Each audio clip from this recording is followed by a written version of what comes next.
Hi, I'm Sadia from Skyspoc. In this tutorial, I will show you how to import and publish your workspace in Skyspoc. So the first thing I'm going to do is I'm going to log on to my Skyspoc account with a user that has administrator privileges. Now that I'm logged in as an administrator, I've got 3 menu items here in the top panel, and I'm going to click on Administration to open the administration page. Since we'd like to import a new workspace, I'm going to click the Workspace Administration button right here. And here you have an overview of all your workspaces in your account. I have just created this account, so I have no available workspaces besides this empty workspace template. And this template can be cloned when you want to build a workspace from scratch. But right now, I don't want to build a new workspace. I just want to import a workspace that has already been built for me. So you can click the import button right here. And you'll see a list of workspaces that you can import. You can, for instance, import a workspace that your colleagues can use when ordering standard devices. So let's see here. There it is.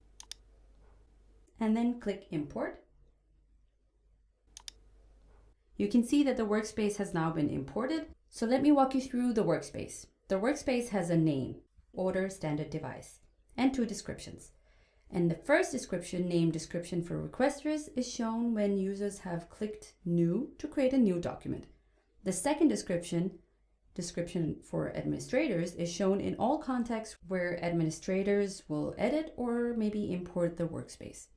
You can also choose an icon for the workspace to make it look neat and tidy and individualistic in the user interface.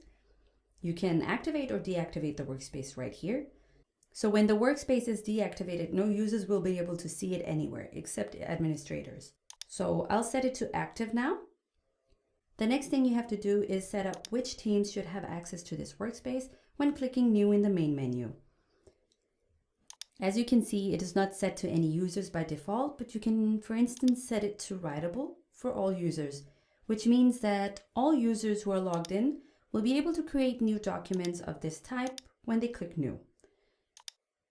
So once this is done, you can save the imported workspace and make it accessible to users by clicking Save and Publish. I hope this video was helpful. Thank you for watching.